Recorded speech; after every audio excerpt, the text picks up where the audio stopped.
Vamos a tratar de construir una intuición práctica con una simulación de lo que acabamos de ver en el vídeo anterior, ¿no? Entonces, vamos a jugar con este notebook. Vamos a abrirlo en Colab directamente. Yo os aconsejo que hagáis esto según estáis viendo el vídeo o poco después. Entonces aquí abrimos en el Colab el notebook. Fijaos que siempre tenemos que ejecutar la primera celda. Esto lo voy a repetir un poquito en estos primeros notebooks, luego ya no tanto.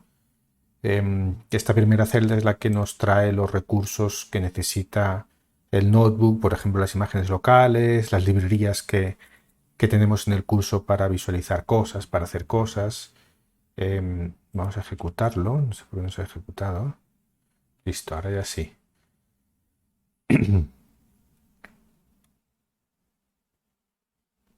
Vale, ya tenemos aquí los recursos locales. Bien, perfecto. Ya tenemos aquí y aquí. Comprobamos, efectivamente. Local init, perfecto. Ya tenemos todo el entorno disponible.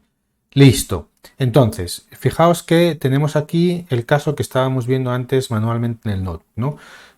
Seguimos con la idea de que tenemos las distribuciones de las cuales vienen los datos, que insisto que esto nunca lo tenemos, ¿no? Pero por hacer el razonamiento. Entonces aquí nosotros nos creamos las distribuciones, ¿no? Imaginemos que tenemos una distribución centrada en el 17 y con una cierta, esta es la media y la desviación estándar, y centrada en el 10 y un poquito más estrecha, ¿no? Y estas son las distribuciones de las que vienen los datos.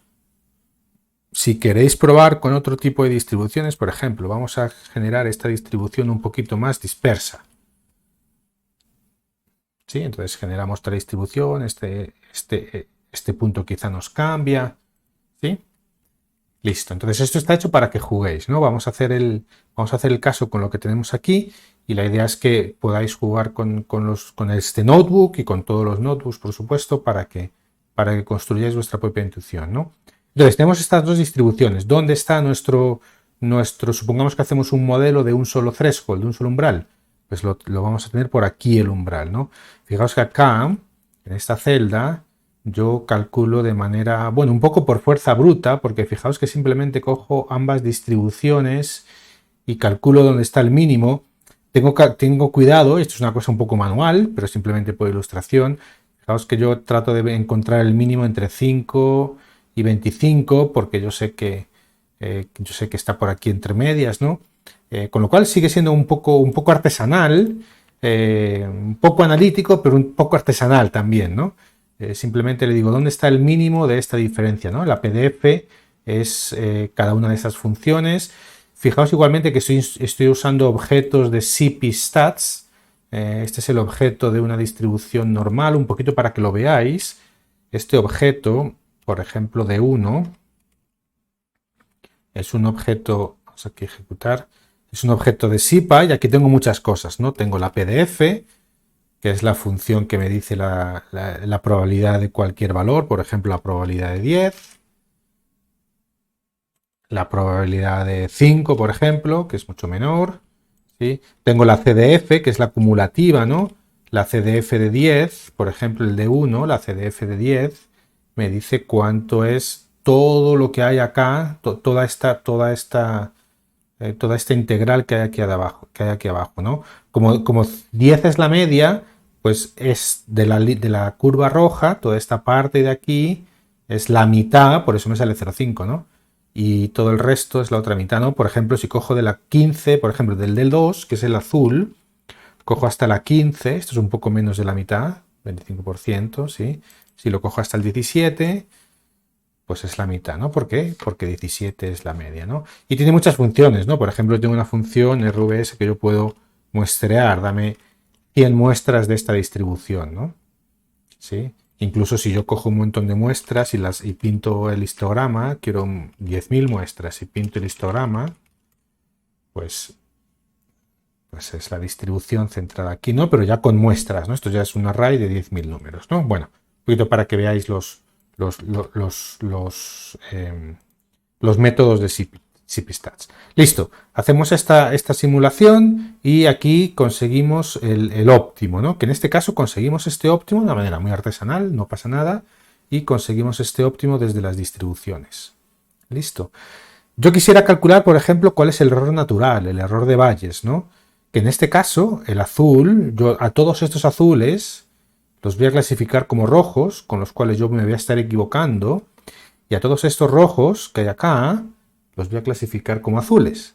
Y también me voy a estar equivocando, ¿no? Entonces voy a calcular el valor de esta integral aquí debajo y el valor de esta integral aquí debajo, ¿no? Que es simplemente jugar con las CDFs, ¿no? La CDF, la Cumulative Distributive Function, ¿no? La CDF de los rojos es esta, que entonces es 1 menos la CDF, porque si yo quiero la CDF de este punto, que es el 13,15, este mínimo, pues me va a dar toda esta área, y entonces lo que me queda aquí delante es 1 menos este área, ¿no? Y lo que me queda en el azul, aquí a la izquierda, es directamente el CDF, ¿no? Entonces, fijaos, este es el error de Bayes, este es el error natural. Esto es lo que yo me voy a equivocar en los rojos y esto es lo que yo me voy a equivocar en los azules. En total, si ambas distribuciones, si ambas especies de bichos me vienen ambos en la misma proporción, el error total que yo voy a tener va a ser del alrededor del 14, del 15%, ¿no? Ese es el error de Bayes, es lo mejor que yo voy a poder hacer, ¿no? Bien, esto es un poquito para que veáis cómo a mí me parece muy útil el que los conceptos teóricos que vayamos viendo, o incluso si en un momento dado vosotros aprendéis algo, os vayáis generando las simulaciones de vuestras cosas, ¿no? Porque con esto podéis probar, ¿no? ¿Qué pasa si a lo mejor esto estuviera un poquito más a la derecha? Por ejemplo, 18. Sí, vamos a poner un poquito más todavía. 20. Listo. Pues la frontera saldría mucho más a la derecha, 14,5, y el error sería mucho menor, por supuesto, ¿no? Vale. Bueno, vamos a dejarlo como estaba, porque yo creo que ilustra mejor lo que vamos a hacer a continuación. Y entonces, pero claro, ahora vamos a empezar poco a poco a salir de este caso ideal. Este caso ideal tiene dos aspectos que son ideales, ¿no? Uno es el hecho de que tenemos las distribuciones y otro el hecho de que estamos en una sola dimensión, ¿no? Que los bichitos solamente tenemos un descriptor, ¿no? Entonces, poco a poco vamos a ir saliéndonos de eso. Vamos a salirnos del hecho de que tenemos las distribuciones. Ahora supongamos que no tenemos las distribuciones y que en vez de las distribuciones, vamos aquí a hacer un poquito de espacio, vamos a ver, por lo menos para no ver lo siguiente, que a lo mejor esconde un poco el concepto. Entonces, supongamos que solamente tenemos, en realidad en vez de distribución, nosotros tenemos datos y tenemos un dataset. Supongamos que este es el dataset que tenemos. De la misma manera que yo aquí pregunto, bueno, ¿y dónde pondrías la frontera de clasificación, el umbral, asumiendo un modelo de un solo umbral, por ejemplo? ¿Dónde pondrías la frontera de clasificación? Bueno, la pondrías aquí porque tengo las distribuciones, etcétera, ¿no? ¿Dónde pondrías aquí la frontera de clasificación? Así, a ojos y pensarlo mucho, ¿no? Pues a lo mejor la pondríamos aquí en medio, que no estaría muy alejada de la frontera bayesiana. La frontera bayesiana es la que nos gustaría clavar, ¿no? Es la que nos gustaría tener. Bueno, esto está hecho para que cada vez que ejecutéis esta celda se genere una muestra de las distribuciones anteriores con 10 puntos para cada clase, ¿no? Aquí es importante darse cuenta, esto genera, vamos a ejecutarlo, por supuesto, esto genera una muestra cada vez que lo ejecutáis. Lo que tenéis que tener en mente es que en realidad cada vez que vosotros, en la vida real, vosotros vais a tener un dataset, ¿sí? Es decir, vosotros vais a tener una muestra. Esta capacidad que aquí hay de generar varias muestras, normalmente no la tenéis. Esto lo tenemos pues porque esto es idealizado y tenemos las distribuciones por detrás y podemos generar las muestras que queramos y lo grande que sean las muestras, ¿no? Pero en este caso generamos una muestra y esto es lo que vosotros tendríais, ¿no? Entonces yo os invito a que ejecutéis esto varias veces y penséis cada vez que lo ejecutáis que el dataset que tenéis es perfectamente, es extraído de las distribuciones anteriores y puede ser perfectamente una realidad que tenéis en un momento dado, es lo único que tenéis. Vosotros no vais a tener la capacidad de muestrear todas las veces que queráis. de las distribuciones. Vais a poder submuestrear el dataset que tenéis, eso sí, pero no vais a poder muestrear de las distribuciones originales porque no las tenéis, ¿no? Entonces, tenéis que haceros un poco la reflexión de dónde pondríais la frontera de clasificación. ¿Dónde pondríais aquí la frontera de clasificación? Pues así a ojo, pues no sé, a lo mejor la pondríamos por aquí, alrededor del 12 quizá, ¿no? Hagamos otra simulación. ¿Dónde la pondríais aquí? En general, la frontera de clasificación estaría como bailando alrededor de la frontera bayesiana. Esto lo podemos decir porque conocemos de manera privilegiada dónde está la frontera bayesiana, ¿no? Y eso es lo importante un poco de este ejercicio, que os hagáis la reflexión, ¿no? ¿Qué pasaría si a lo mejor tuviéramos 50 datos de cada clase, ¿no? ¿Dónde quedaría la frontera, ¿no? Pues que aunque lo hagáis a ojo. ¿Listo? Vale. Entonces, fijaos, lo que hacemos aquí abajo ahora, para que veáis, aquí, bueno, esta función la tenéis aquí arriba. Fijaos que esta función lo único que hace es muestrear de cada dataset, pintarlos, ¿sí? Y además hace un árbol de decisión muy sencillo con un umbral, que luego vamos a ver ya un poquito más en detalle que es un árbol de decisión.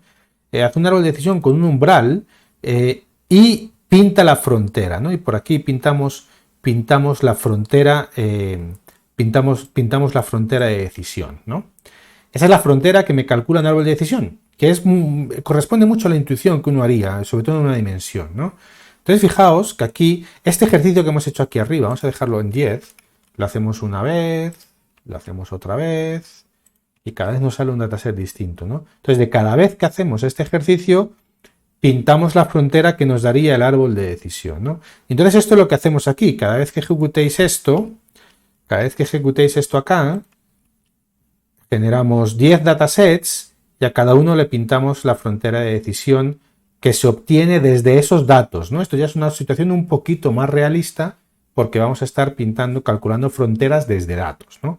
En una dimensión no pasa nada, pero son fronteras desde datos. Entonces, fijaos, con este dataset, pues mira, aquí es donde pondría el árbol de decisión la frontera, que tiene más o menos como sentido. Hay un par de outliers aquí y aquí, y bueno, pues sí.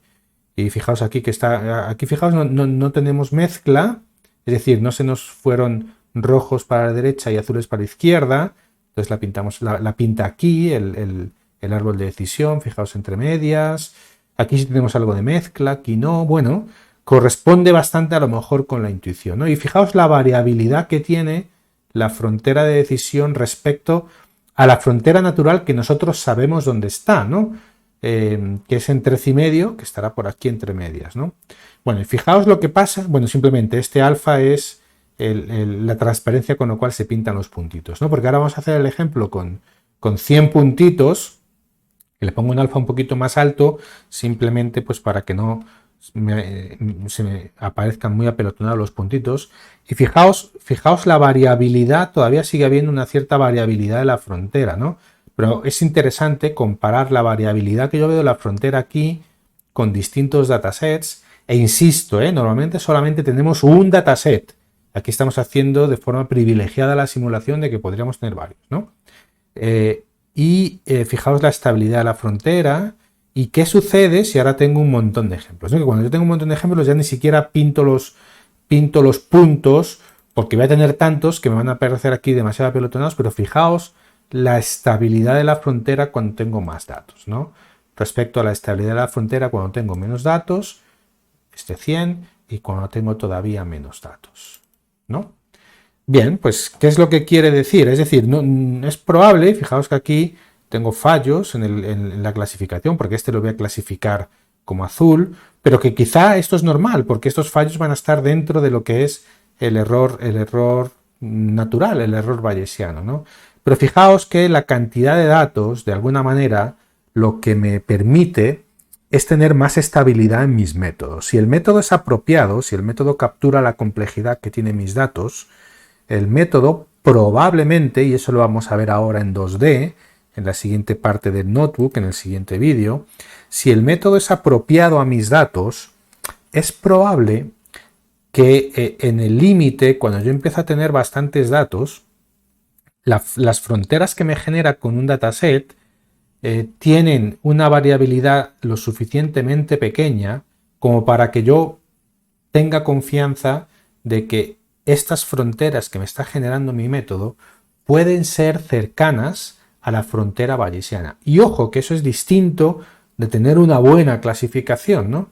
Que esté cercano a la frontera bayesiana, que es el objetivo, quiere decir que voy a tener este tipo de error, que es lo que yo persigo con los datos que tengo. Otra cosa es que en la aplicación concreta que yo tengo, puede que a lo mejor este error, un 14, un 15%, no me sea aceptable, ¿no? Me dice, no, pues sí, es que tenemos que diferenciar los bichitos de manera mucho mejor porque resulta que si no, la aplicación que vamos a hacer de lo que sea no nos vale, ¿no? Si no acertamos con al menos un 2-3% cuál es el siguiente producto que va a comprar un cliente, no tiene sentido ni siquiera que se lo propongamos, por ejemplo, ¿no? Pero eso ya es otro problema, es decir, si nosotros en un momento dado tenemos una cierta certeza de que estamos cerca del error bayesiano, 15%, y ese error no nos es suficiente para nuestra aplicación, nosotros tenemos que pensar qué hacer. ¿Qué haríamos aquí? Supongamos que aquí ya incluso tenemos mucha certeza de que estamos alrededor del error bayesiano. ¿Qué haríamos acá? Si a mí me dicen, no, pero es que ese error lo tenemos que bajar, ¿no? Pero si estamos en el error bayesiano, este error no lo podemos bajar en este contexto, ¿no? ¿Qué haríamos? Para un momentico el vídeo si quieres para pensarlo. ¿Qué es lo que haríamos? Bueno, si tenemos una certeza de que ya estamos cerca de este error bayesiano, normalmente, y es más, estamos a lo mejor acá, tenemos datos suficientes, aquí no tiene sentido ir a buscar más datos, ¿no? Vamos a buscar otro dataset, a medir más, capturar más bichitos, medirle la longitud, etcétera, ¿no? No tiene sentido ir a por más datos si ya sabemos que estamos alrededor del error bayesiano, o tenemos una certidumbre de que estamos alrededor del error bayesiano. ¿Qué es lo que haríamos? Pues seguramente trataríamos de medirle otras cosas, tener más descriptores de los bichitos, ¿no? Midámosle el número de patas, esto que era la longitud, pues midámosle, yo qué sé, la anchura, otro tipo de características, ¿no? Es decir, en vez de añadirle más filas a nuestro dataset, añadámosle más columnas, ¿no? Pero eso es si tenemos ya una certeza de que estamos alrededor del error bayesiano, ¿no? Pues ese es un poco el juego cuando uno usa Machine Learning desde la perspectiva del utilizador de algoritmos que otra gente ha hecho, ¿no?